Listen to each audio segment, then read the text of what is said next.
महापालिकेने शहरातील सर्व खासगी रुग्णालयांना रुग्णावरील तातडीच्या उपचारासंदर्भात पाठवली नोटीस। पुणे महापालिकेने शहरातील सर्व खासगी रुग्णालयांना रुग्णावरील तातडीच्या उपचारासंदर्भात नोटीस पाठवली आहे। तातडीच्या उपचाराची गरज असलेल्या रुग्ण किंवा त्याच्या नातेवाईकाकडून अनामत रक्कम घेऊ नये, रुग्णावर पहिल्यांदा उपचार करण्यास प्राधान्य द्यावे असे महापालिकेने रुग्णालयात पाठवण्यात नोटीसमध्ये नमूद केले आहे।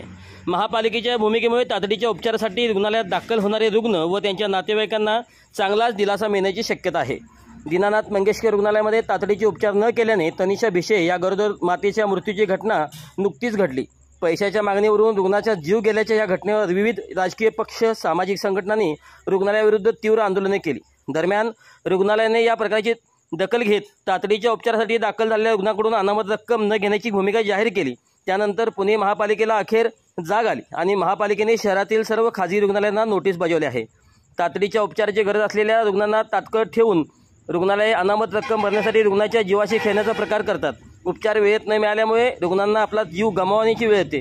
तनिषा भिशे यांच्या मृत्यूच्या घटनेनंतर या प्रकरणातील गांभीर्य अधिक स्पष्ट झाले। त्यामुळे महापालिकेने खासगी रुग्णालयांना अनामत रक्कम न घेण्याबाबत नोटीस बजावली आहे। तातडीच्या उपचारासाठी नातेवाईकांच्या रुग्णांना घेऊन येतात त्यावेळी त्याच्याकडून अनामत रक्कम भरण्याची सक्ती करू नये, रुग्णावर तातडीने उपचार करण्यास प्राधान्य देण्यात यावे असे महापालिकेच्या आरोग्य अधिकारी डॉक्टर नीना बोराडे यांनी सांगितले। पुणे महापालिका कार्यक्षेत्रातील खाजगी हॉस्पिटल्स, नर्सिंग होम्स, रुग्णालय यांना संबंधित नोटीस बजावण्यात आली आहे। सर्व सुश्रूषागृहांनी रुग्णाच्या आर्थिक क्षमतेचा विचार न करता गंभीर रुग्णांना प्राधान्याने मूलभूत जीवित रक्षणाची सेवा द्यावी व जीवित रक्षणासाठीच्या सुविधाकालीन उपचार पद्धतीचे निकषाचे पालन करावे असे नोटीसमध्ये नमूद केले आहे। टोल फ्री क्रमांकावर संपर्क करा।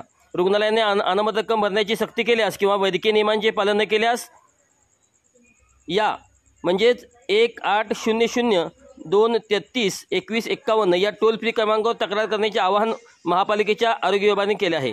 आरोग्य विभागाकडून 89 रुग्णालयावर कारवाई। राज्य शासनाच्या आरोग्य विभागाने दिलेल्या आदेशानुसार महापालिकेच्या आरोग्य विभागाकडून शहरातील रुग्णालयांची तपासणी करण्यात आली। त्यानुसार शहरातील 860 रुग्णालयांची तपासणी करण्यात आली। या तपासणी दरम्यान दर्जेदार सेवा रुग्णांना सेवा मिळवायची काही अडचणी आहेत का या पाहणीसाठी रुग्ण हक्क संहिता, दरपत्रक लावणे, टोल फ्री क्रमांक लावले आहे का या सर्वांची तपासणी करण्यात आली। यामध्ये 89 रुग्णालयामध्ये त्रुटी आढळून आल्या। संबंधित रुग्णालयांना महापालिकेच्या आरोग्य विभागाने नोटीसी बजावल्या आहेत।